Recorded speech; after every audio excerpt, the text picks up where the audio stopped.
അതോടൊപ്പം ഇപ്പോൾ പുറത്തു വന്ന ഏറ്റവും സുപ്രധാനമായ വാർത്ത, രാജീവ് ചന്ദ്രശേഖർ, അതായത് തിരുവനന്തപുരത്ത് മത്സരിച്ച BJPയുടെ സ്ഥാനാർത്ഥി രാജീവ് ചന്ദ്രശേഖർ പൊതുപ്രവർത്തനം അവസാനിപ്പിക്കുമെന്ന് സാമൂഹ്യ മാധ്യമത്തിലൂടെ അറിയിച്ചിരിക്കുന്നു.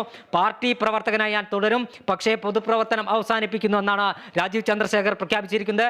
ഇത്തവണ അദ്ദേഹത്തെ മന്ത്രിസഭയിലേക്ക് പരിഗണിച്ചിട്ടില്ല. അതുകൊണ്ടായിരിക്കാം ഇത്തരമൊരു തീരുമാനത്തിലേക്ക് എത്തുന്നത്. മന്ത്രിസഭ അധികാരമേൽക്കുന്നതിൻ്റെ മിനിറ്റുകൾ മുമ്പ് രാജീവ് ചന്ദ്രശേഖർ ഇത്തരത്തിൽ ഒരു ഫേസ്ബുക്ക് പോസ്റ്റ് പങ്കുവെച്ചു എന്ന് നമ്മുടെ പ്രേക്ഷകരെ ഓർമ്മിപ്പിക്കാനാണ് ഇപ്പോൾ ഈ മന്ത്രിസഭ അധികാരമേൽക്കുന്ന ഈ സമയത്ത് ഈ വാർത്ത നമ്മൾ പറയുന്നത്. പൊതുപ്രവർത്തനം അവസാനിപ്പിക്കുന്നുവെന്ന് രാജീവ് ചന്ദ്രശേഖർ സാമൂഹ്യ മാധ്യമങ്ങളോട് അറിയിച്ചിരിക്കുന്നു. മന്ത്രിസഭയിലേക്ക് കടന്നു പോവുകയാണെങ്കിൽ പ്രമുഖരും അതോടൊപ്പം തന്നെ പരിചയസമ്പന്നരും പുതുമുഖങ്ങളെയും ഉൾപ്പെടുത്തിക്കൊണ്ട് മൂന്നാം നരേന്ദ്രമോദി സർക്കാർ അധികാരത്തിലേക്ക് എത്തുന്നു. അല്പസമയത്തിനകം സത്യപ്രതിജ്ഞ ചടങ്ങുകൾ ആരംഭിക്കും. വലിയ ഒരു പ്രൗഢഗംഭീരമായ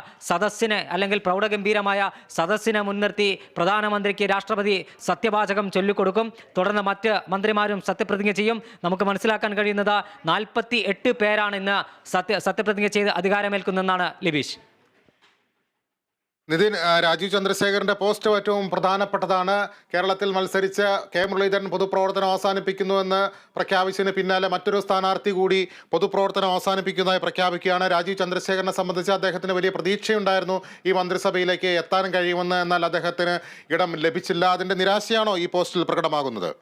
തീർച്ചയായും അദ്ദേഹം IT വകുപ്പ് സഹമന്ത്രി സ്ഥാനം കൈകാര്യം ചെയ്ത വ്യക്തിയാണ് ഈ രാജീവ് ചന്ദ്രശേഖർ. കർണാടകയിൽ നിന്നുള്ള രാജ്യസഭ MP ആയിരുന്നു. വളരെ പ്രതീക്ഷയോടുകൂടി അദ്ദേഹം തിരുവനന്തപുരത്ത് മത്സരിച്ചു. ആ തിരുവനന്തപുരത്ത് ശശി തരൂരിനോട് അദ്ദേഹം 15,000-ൽ പരം വോട്ടുകൾക്ക് പരാജയപ്പെട്ടെങ്കിലും ഇത്തവണ താൻ മന്ത്രിസഭയിൽ ഉണ്ടാകുമെന്ന പ്രതീക്ഷ രാജീവ് ചന്ദ്രശേഖരനുണ്ടായിരുന്നു. എന്നാൽ ആ പ്രതീക്ഷ കാത്തുസൂക്ഷിക്കുന്ന തരത്തിലുള്ള ഒരു നീക്കമല്ല BJP ദേശീയ നേതൃത്വത്തിൻ്റെ ഭാഗത്തുനിന്നുണ്ടായത്. അദ്ദേഹത്തെ മന്ത്രിസഭയിലേക്ക് പരിഗണിച്ചില്ല. മലയാളികളായ 2 പേർ മന്ത്രിസഭയിൽ ഇടം പിടിച്ചു. അതായത് സുരേഷ് ഗോപിയും ജോർജ് കുര്യനും ഇടം പിടിച്ചു. വി മുരളീധരൻ, കഴിഞ്ഞ തവണ ഉണ്ടായിരുന്ന മലയാളി വി മുരളീധരൻ മന്ത്രിസഭയിൽ നിന്ന് മാറ്റി നിർത്തപ്പെട്ടു. ആ ഒരു സാഹചര്യത്തിലാണ് സർക്കാർ അധികാരത്തിലേറുന്ന അവസാന നിമിഷം വരെ അദ്ദേഹത്തിന് പ്രതീക്ഷയുണ്ടായിരുന്നു എന്നാണ് രാജീവ് ചന്ദ്രശേഖരന് പ്രതീക്ഷയുണ്ടായിരുന്നു എന്നാണ് നമുക്ക് മനസ്സിലാക്കാൻ കഴിയുന്നത്. അവസാന നിമിഷം അദ്ദേഹത്തിൻ്റെ ഫേസ്ബുക്ക് പോസ്റ്റ് പുറത്തു വന്നിരിക്കുന്നു.